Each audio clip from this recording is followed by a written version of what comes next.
llamaron buscadora de atención hasta que mi hijo puso la grabación que envió a mi padrastro a prisión, y de repente el silencio en la sala fue más fuerte que los gritos. Hola Reddit, no sé ni por dónde empezar, pero necesito desahogarme y saber si soy la única que ha pasado por algo así. Siento un nudo en la garganta, una presión constante que me impide tragar con normalidad.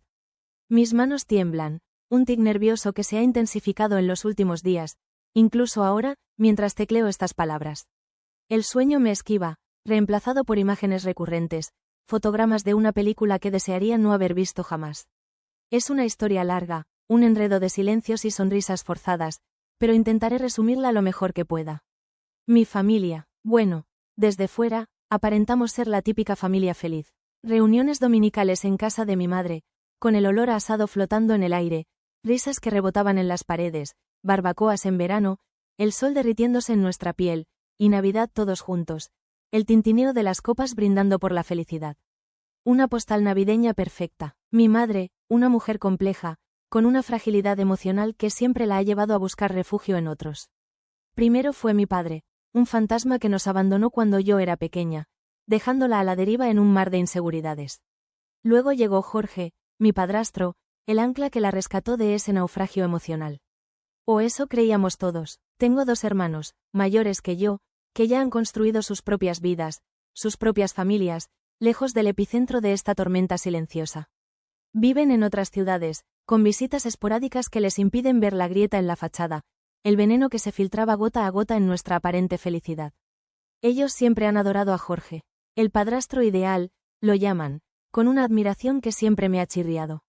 Siempre tan atento, sirviendo vino con una sonrisa encantadora, tan galante, tan perfecto, con todos, menos conmigo. Desde que Jorge entró en nuestras vidas, cuando yo apenas tenía 12 años, una niña insegura buscando su lugar en el mundo, sentí no sé cómo explicarlo, una especie de tensión invisible entre nosotros, una corriente eléctrica que solo yo parecía percibir. Al principio eran cosas pequeñas, casi imperceptibles, como el zumbido constante de un mosquito en la oscuridad. Un comentario sarcástico sobre mi ropa, disfrazado de broma, pero con un filo que me arañaba la autoestima. Una mirada desaprobatoria si reía demasiado fuerte, como si mi alegría fuera una ofensa personal. Una corrección innecesaria a algo que yo decía, un recordatorio sutil de mi supuesta inferioridad intelectual. Cosas que, individualmente, parecían insignificantes, polvo bajo la alfombra de la convivencia, pero que con el tiempo se fueron acumulando como una bola de nieve en mi estómago, una masa fría y pesada que me robaba el aire. Recuerdo una vez, en una de esas reuniones familiares, la mesa llena de comida, el murmullo de las conversaciones, yo, intentando integrarme, intentando pertenecer. Estaba contando una anécdota graciosa que me había pasado en el trabajo, mis manos gesticulando, la emoción brillando en mis ojos. Justo cuando estaba llegando al punto culminante del chiste, la risa a punto de estallar en mis labios, Jorge me interrumpió, su voz cortando el aire como un cuchillo. No para reírse, no para animarse, sino para corregir mi pronunciación de una palabra insignificante en el gran esquema de las cosas. Toda la mesa se rió, no de mi chiste, sino de mi error. Sentí cómo me ardían las mejillas, el calor subiéndome por el cuello, la humillación quemándome la piel. Se me formó un nudo en la garganta, un nudo de vergüenza y rabia que me impedía respirar. Miré a mi madre buscando apoyo, un gesto de complicidad, una señal de que ella me veía, que entendía. Pero ella solo sonrió, una sonrisa tensa y forzada, y le dijo a Jorge, con una voz que pretendía ser ligera: «Tienes razón, cariño, siempre tan meticuloso». Y en ese momento, supe que estaba sola. Mi hijo, Lucas, mi pequeño confidente, es la única persona que siempre ha percibido esa tensión, esa corriente subterránea de hostilidad que los demás ignoraban o preferían ignorar. Es increíblemente perspicaz para su edad, con una sensibilidad que a veces me asombra. Desde pequeño, se daba cuenta de las miradas de Jorge, esas miradas cargadas de un desprecio que él no podía comprender, de sus silencios incómodos. Cuando yo estaba cerca, un vacío que se llenaba con la tensión palpable en el aire. A veces, después de una reunión familiar, cuando ya estábamos en el coche, de vuelta a la seguridad de nuestro hogar, me preguntaba con su vocecita infantil: «¿Por qué Jorge te mira así, mamá? ¿Por qué se calla cuando tú hablas?». Yo intentaba restarle importancia, con una sonrisa que no llegaba a mis ojos, diciéndole que eran imaginaciones suyas, que Jorge lo quería mucho, que todo estaba bien. Pero en el fondo, en la boca del estómago, sabía que Lucas tenía razón. Algo no estaba bien. Ese algo era Jorge, y su sutil pero constante campaña para hacerme sentir pequeña, insignificante, una molestia en su perfecta imagen familiar. Una imagen que, por lo visto, todos los demás compraban, sin cuestionar, sin mirar más allá de la superficie pulida. Excepto Lucas, mi pequeño guardián, y yo, claro. Nosotras dos, unidas en la trinchera de nuestra propia realidad. La tensión, esa corriente eléctrica invisible que sentía desde niña, se fue intensificando con los años. Ya no eran solo miradas o comentarios sarcásticos. Jorge empezó a tejer una red de manipulaciones y abusos psicológicos tan sutil, tan bien disimulada bajo la máscara de la amabilidad, que nadie, absolutamente nadie, parecía darse cuenta. O al menos, nadie decía nada. A veces pienso que lo veían, que lo sentían, pero preferían mirar hacia otro lado, era más fácil, más cómodo. Yo era la rara, la problemática, la que veía fantasmas donde no los había. Recuerdo una Navidad, todos alrededor del árbol, abriendo regalos, risas y villancicos sonando de fondo. Yo acababa de empezar a salir con un chico maravilloso, inteligente, divertido, alguien que me hacía sentir especial por primera vez en mucho tiempo. Con la ilusión propia de una adolescente enamorada, le conté a la familia sobre él, emocionada, compartiendo mi felicidad. Jorge, con su sonrisa de plástico, me miró con condescendencia y dijo, en un tono que solo yo parecía percibir como venenoso: espero que este te dure más que los anteriores. Ya sabes, no todos tienen la paciencia de lidiar con tu intensidad. Todos rieron, un coro de risas incómodas que me atravesaron como cuchillos. Mi madre, en lugar de defenderme, me dio una palmadita en la mano y me dijo, no le hagas caso, cariño, Jorge solo está bromeando. Pero no estaba bromeando. Sus palabras, cargadas de veneno, se quedaron grabadas en mi memoria, un eco constante que me recordaba mi supuesta incapacidad para mantener una relación estable. Otro ejemplo, uno de tantos. Conseguí un ascenso en el trabajo, algo que había estado esperando durante mucho tiempo, un logro que me llenaba de orgullo. En la siguiente reunión familiar, con la emoción aún a flor de piel, compartí la noticia, esperando la felicitación, el reconocimiento. Pero Jorge, con su habilidad para envenenar cualquier momento de alegría, dijo, bueno, eso no significa que seas inteligente. A veces, simplemente estás en el lugar correcto en el momento correcto. Suerte de principiante. De nuevo, risas incómodas. De nuevo, mi madre minimizando la situación. No seas tan sensible, me dijo, con un suspiro de exasperación. Jorge solo te está tomando el pelo. Pero yo no me reía. Sentía como si me hubieran dado una bofetada invisible que me dejaba con la mejilla ardiendo de humillación. Intenté hablar con mi madre en varias ocasiones, contarle cómo me sentía, explicarle el comportamiento de Jorge. Pero siempre me encontraba con la misma pared de negación. Estás exagerando, me decía. Jorge te quiere mucho, solo que tiene una forma peculiar de demostrarlo. Eres demasiado sensible, necesitas relajarte. Estás buscando atención. Esa última frase, buscadora de atención, se convirtió en mi etiqueta, la marca que me definía a los ojos de mi familia. La dramática, la exagerada, la que siempre veía problemas donde no los había. Me convertí en la oveja negra, la que perturbaba la paz de la familia perfecta. Y con cada intento fallido de ser escuchada, con cada invalidación de mis experiencias, la bola de nieve en mi estómago crecía, la presión en mi pecho aumentaba, la rabia se acumulaba como una olla a presión a punto de explotar. Me sentía atrapada en una telaraña de silencios y sonrisas forzadas, asfixiándome en un ambiente de aparente normalidad que, para mí, era un auténtico infierno. Y lo peor de todo es que nadie, absolutamente nadie, parecía a darse cuenta, o quizás sí se daban cuenta, pero preferían mirar hacia otro lado. Era más fácil así. Yo era la loca, la buscadora de atención. Y ese era el papel que me habían asignado en esta obra macabra. La gota que colmó el vaso, el punto de inflexión en esta historia de silencios y manipulaciones, llegó una noche fría de noviembre. El viento golpeaba contra los cristales de mi ventana, un sonido espectral que se mezclaba con el latido acelerado de mi corazón. Había tenido una discusión con Jorge, una discusión más, una de esas en las que sus palabras, afiladas como cuchillas, me cortaban la piel, me dejaban sangrando por dentro. No recuerdo el motivo exacto de la discusión, ya no importa.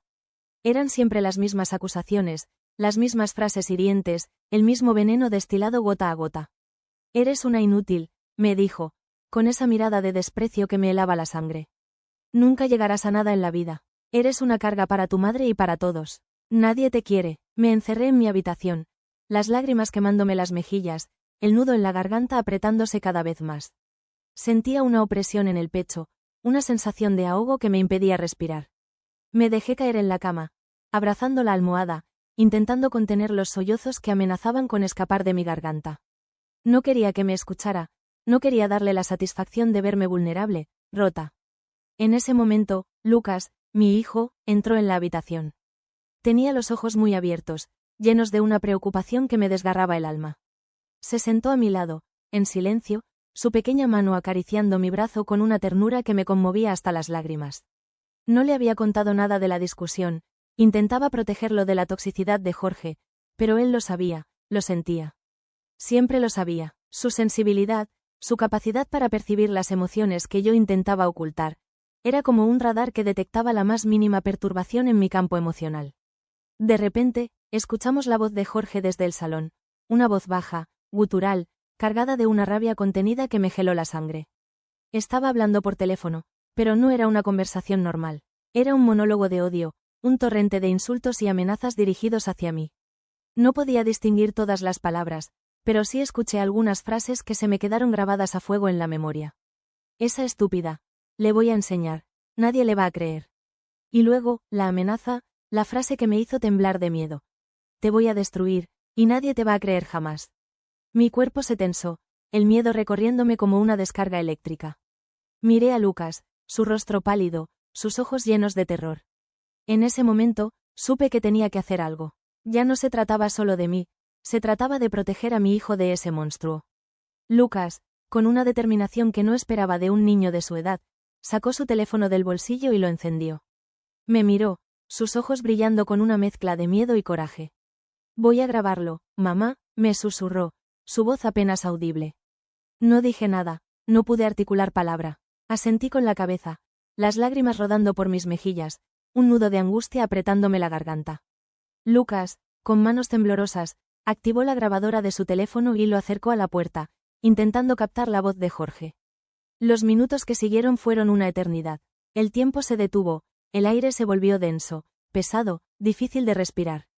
Escuchábamos la voz de Jorge, sus palabras venenosas filtrándose a través de la puerta, cada insulto, cada amenaza, un golpe directo a mi corazón. Lucas y yo, abrazados en la oscuridad, temblando de miedo, unidos por un secreto que cambiaría nuestras vidas para siempre. En ese momento, en la fría oscuridad de mi habitación, con el viento aullando en la ventana y la voz de Jorge resonando en mis oídos, supe que algo se había roto, algo se había fracturado de forma irreversible. La máscara de normalidad se había caído, revelando el monstruo que se ocultaba detrás. Y yo, por primera vez en mucho tiempo, sentí una chispa de esperanza, una pequeña llama de rebeldía encendiéndose en la oscuridad. Tenía la prueba, la evidencia irrefutable de la maldad que había estado soportando en silencio durante tantos años. Y estaba dispuesta a usarla. Esa noche no dormí. La grabación de Lucas ardía en mi mente, un bucle infinito de las palabras venenosas de Jorge. Cada vez que cerraba los ojos, las escuchaba de nuevo, susurradas. En la oscuridad, como un mantra malévolo, sentía un peso enorme en el pecho, una opresión que me dificultaba respirar, como si alguien me hubiera puesto un bloque de cemento sobre el esternón.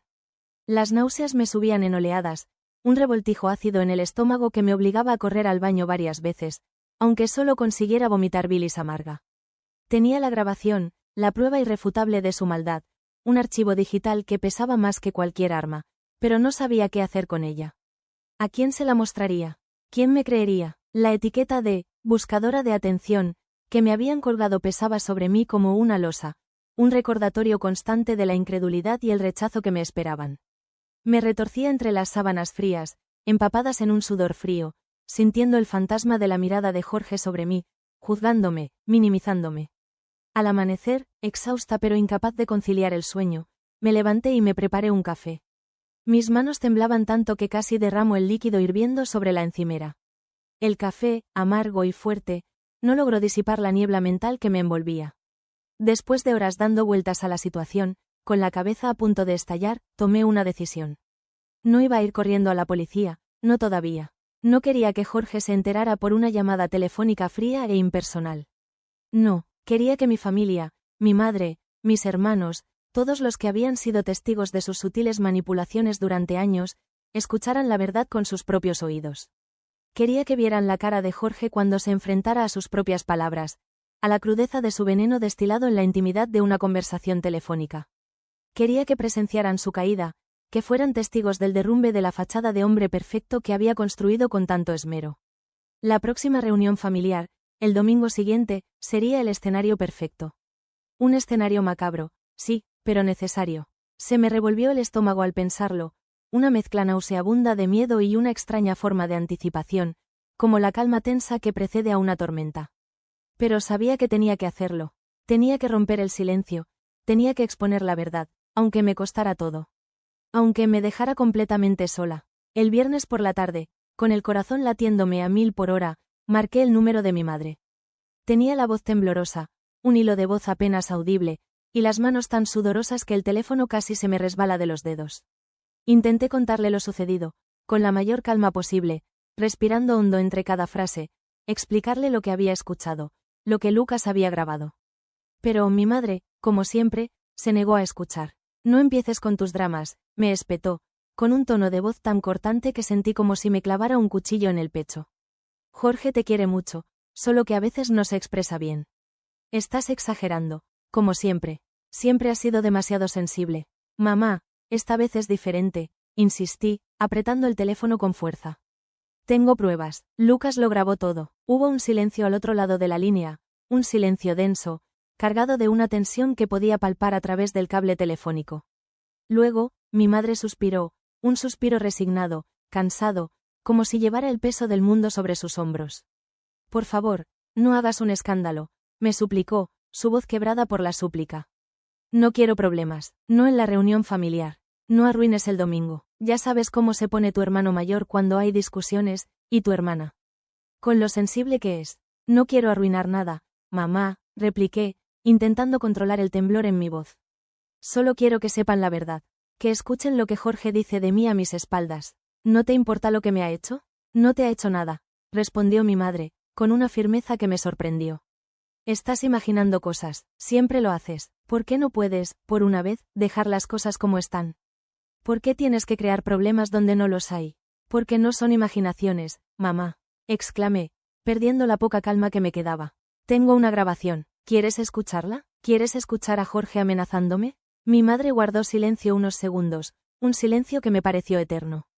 Luego, con una voz baja, casi un susurro, dijo, por favor, no digas nada. Te lo ruego, por mí, por la familia. Colgué el teléfono con un nudo en la garganta, la presión en el pecho aumentando hasta casi asfixiarme. La sensac. John de ahogo volviendo a apoderarse de mí. Mi propia madre, la persona que debería protegerme, me estaba pidiendo que guardara silencio, que protegiera al hombre que me había estado torturando psicológicamente durante años.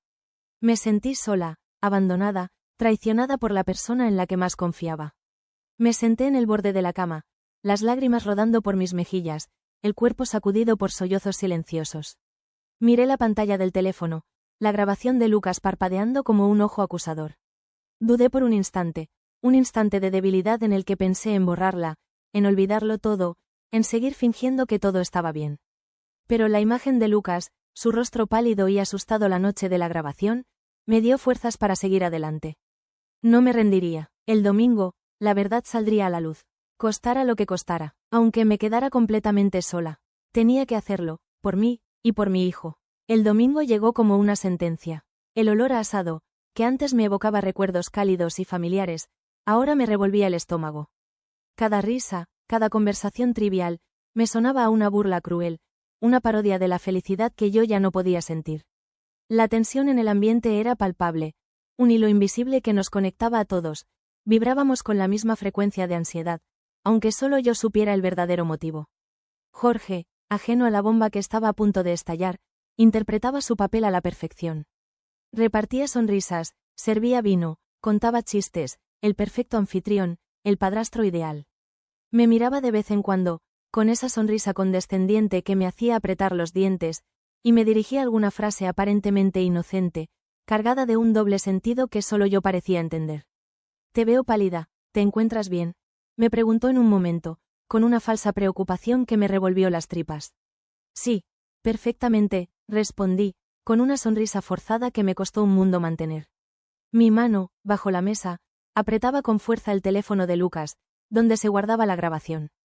Era mi arma, mi escudo, mi única defensa contra el monstruo que se escondía bajo la máscara de la amabilidad. Lucas estaba sentado a mi lado, en silencio, su pequeña mano aferrada a la mía. Notaba su tensión, el temblor sutil de sus dedos, el miedo que intentaba ocultar bajo una fachada de aparente calma. Le apreté la mano, intentando transmitirle un poco de la fuerza que yo misma no sentía. La comida transcurrió en un silencio incómodo, puntuado por las risas forzadas de mis hermanos y los comentarios banales de Jorge. Mi madre, con la mirada perdida en algún punto indefinido, apenas probó bocado.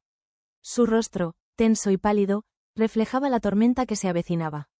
Después del postre, cuando todos se habían relajado un poco, con el café humeante en las tazas y el sonido de la televisión de fondo, llegó el momento.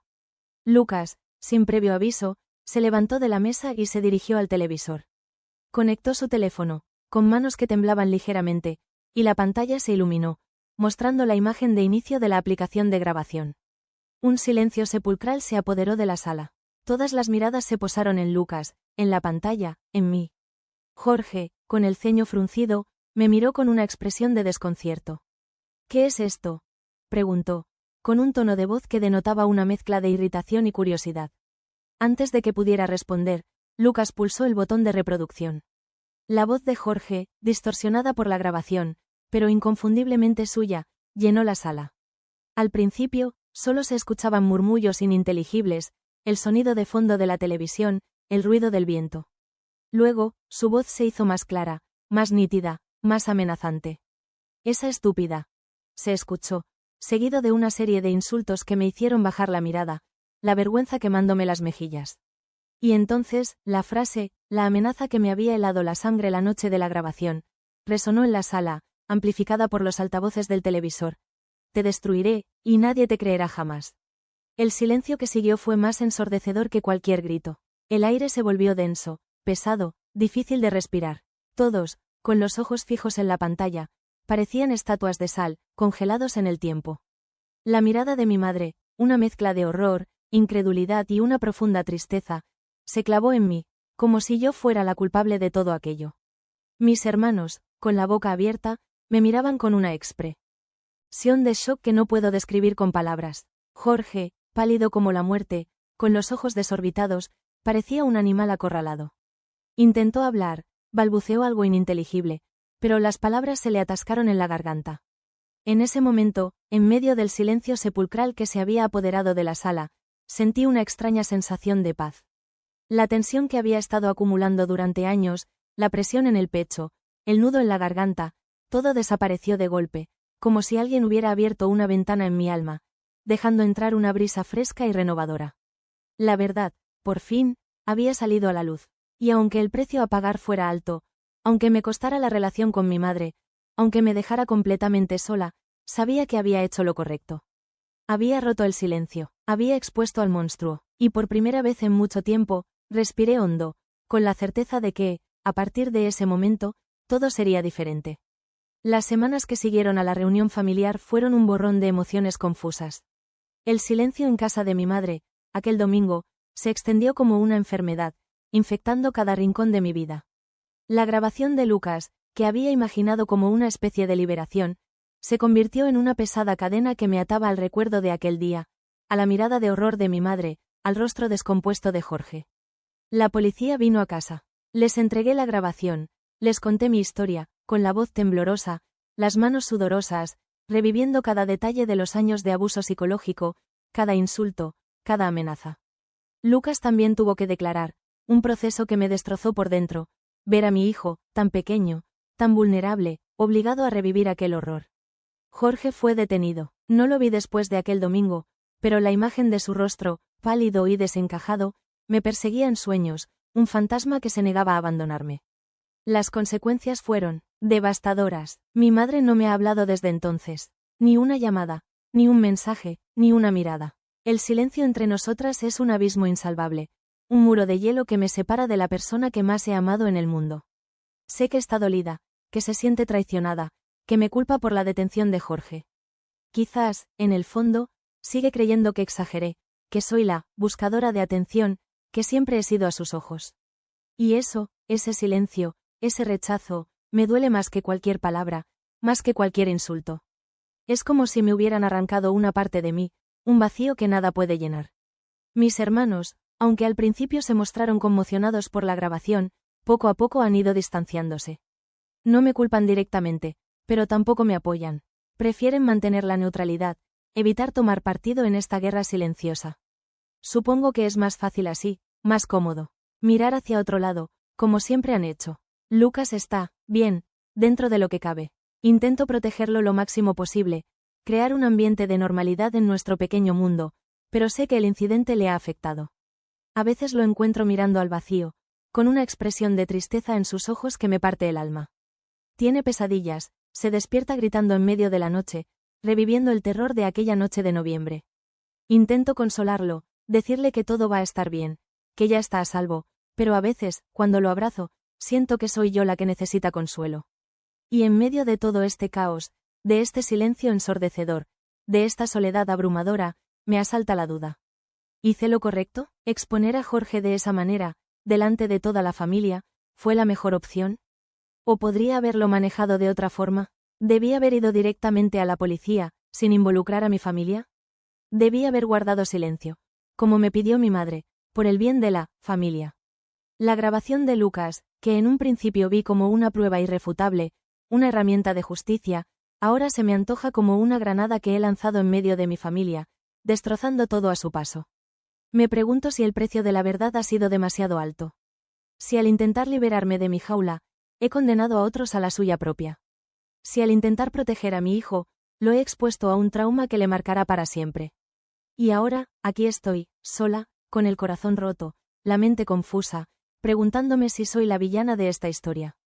Sí, al final, la buscadora de atención, que siempre dijeron que ha conseguido lo que quería, destrozar a su familia. Reddit, ¿fui una buscadora de atención al exponer a mi padrastro de esta manera? ¿Exageré? ¿Hice lo correcto? Necesito sus opiniones, necesito saber si estoy loca, si soy la única que se siente así. No sé, necesito algo a lo que aferrarme en medio de esta oscuridad. Han pasado meses desde aquel domingo. Meses que se han estirado como una goma elástica a punto de romperse, meses llenos de un silencio denso y pegajoso que me envuelve como una telaraña. El olor a asado de los domingos ya no me produce nostalgia, sino náuseas. Las reuniones familiares son un recuerdo lejano, una fotografía descolorida de una vida que ya no existe. La casa de mi madre, que antes era mi refugio, ahora es un territorio prohibido, un lugar donde el fantasma de Jorge aún vaga por los pasillos, susurrando amenazas en la oscuridad. Mi madre, no la he vuelto a ver. El silencio entre nosotras es un muro infranqueable, un desierto árido donde no crece ni una sola palabra. A veces, en las noches de insomnio, me sorprendo marcando su número, escuchando el tono de llamada, imaginando su voz al otro lado, pero nunca llego a pulsar el botón de llamar. El miedo al rechazo, a la confirmación de su desaprobación, me paraliza. Me consuelo pensando que quizás, en el fondo, me entiende, que comprende por qué lo hice. Pero la realidad, fría y afilada como un cuchillo, me recuerda que su silencio es una respuesta, una condena. Y eso, esa ausencia, ese vacío en mi vida, me duele más que cualquier palabra, más que cualquier reproche. Mis hermanos, bueno, ¿qué decir de ellos? Siguen con sus vidas, ajenos al huracán que ha arrasado con la mía. Me llaman de vez en cuando, con la torpeza de quien no sabe qué decir, con la incomodidad de quien pisa un terreno minado. Evitan hablar de Jorge, de mi madre, del incidente. Prefieren refugiarse en la banalidad, en el clima, en el trabajo, en cualquier tema que no les obligue a enfrentarse a la realidad. Y yo, por no herirlos, por no romper esa frágil paz, les sigo el juego, fingiendo una normalidad que no siento, construyendo una fachada de serenidad que se desmorona cada vez que cuelgo el teléfono. Lucas, mi pequeño Lucas, él es mi única razón para seguir adelante, mi ancla en medio de la tempestad. Intento protegerlo, blindarlo de la toxicidad que aún nos rodea, crear un espacio seguro donde pueda crecer y sanar. Pero sé que las heridas, aunque invisibles, siguen ahí, latentes, esperando el momento oportuno para volver a abrirse. Tiene pesadillas, se despierta gritando en medio de la noche, con los ojos desorbitados por el terror. Lo abrazo, lo acuno, le susurro palabras de consuelo, pero en el fondo, sé que soy yo la que necesita ser consolada. Su mirada, llena de una tristeza que no debería pertenecer a un niño de su edad, es un espejo que refleja mi propio dolor, mi propia culpa. El juicio de Jorge aún no ha llegado. El proceso legal es lento, tortuoso, una maquinaria burocrática que tritura las emociones, que convierte el dolor en un expediente, en un número de caso. No sé qué pasará, qué dirá el juez, qué consecuencias tendrá todo esto. Solo sé que, pase lo que pase, nada volverá a ser igual. La familia que una vez conocí, la imagen idílica de las reuniones dominicales, el olor a asado, las risas, todo eso se ha desvanecido, dejando un vacío inmenso, un agujero negro que absorbe toda la luz. Y en medio de esta oscuridad, de esta incertidumbre, de este dolor sordo y constante, me hago la misma pregunta una y otra vez: ¿hice lo correcto? Al exponer a Jorge, al romper el silencio, al lanzar esa granada en medio de mi familia, ¿hice lo correcto? ¿O he causado más daño del que he reparado? ¿He convertido a mi hijo en una víctima colateral de mi propia batalla? ¿He destruido a mi familia ¿por qué? ¿Por buscar atención? ¿Por ser la dramática, la exagerada, la que siempre ve problemas donde no los hay? La etiqueta de buscadora de atención, que me han colgado durante años, ahora me pesa más que nunca, una losa que me aplasta, que me impide respirar. ¿Y si tenían razón? ¿Y si todo esto, este caos, esta destrucción, es culpa mía? Reddit. Necesito vuestra ayuda. Necesito una opinión externa, una voz que me diga si estoy loca, si exageré, si hice lo correcto. ¿Fui una buscadora de atención al exponer a mi padrastro de esta manera? ¿O simplemente intenté protegerme a mí misma y a mi hijo de un monstruo? ¿Hice lo correcto? Por favor, necesito saberlo. Necesito algo a lo que aferrarme en medio de esta oscuridad.